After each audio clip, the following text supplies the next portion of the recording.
গল্প নীরব শহরের আলো। শহরটার নাম ছিল নীরবপুর।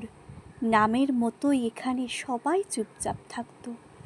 কেউ প্রশ্ন করতো না, কেউ অন্যায়ের বিরুদ্ধে দাঁড়াতো না, কারণ সবাই জানতো যারা প্রশ্ন করে তারা হঠাৎ করেই হারিয়ে যায়।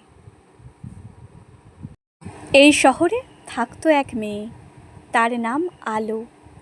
নামটা যেমন, মনের ভেতরও তেমন একটা আলো ছিল।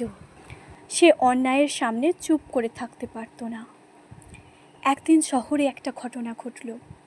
কারো সাথে খুব খারাপ ব্যবহার করা হলো, কিন্তু সবাই চোখ বন্ধ করে থাকলো।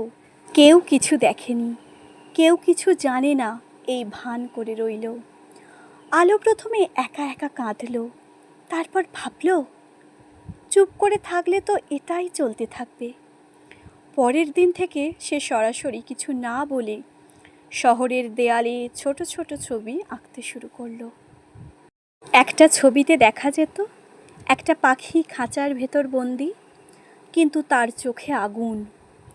আর একটায় অনেকগুলো মানুষ মুখে তালা লাগিয়ে দাঁড়িয়ে আছে। কেউ বুঝতে পারতো না এই ছবিগুলি কাকে নিয়ে, কি বলতে চায়। কিন্তু যারা একটু গভীরভাবে দেখত, তাদের মনে একটা প্রশ্ন জাগতে শুরু করত। ধীরে ধীরে শহরের অন্যরাও আঁকা শুরু করলো।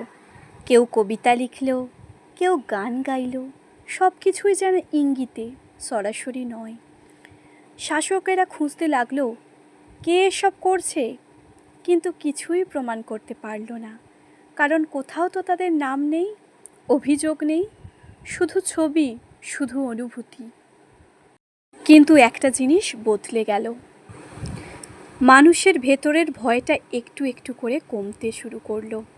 আর একদিন হঠাৎ করে সবাই একসাথে দাঁড়িয়ে গেল, কোনো স্লোগান ছাড়াই, কোনো কথা ছাড়াই। শুধু চোখের ভাষায় তারা জানিয়ে দিল, আমরা সব বুঝি। আর সেই দিন থেকেই নীরবপুর আগের মতো নীরব রইল না।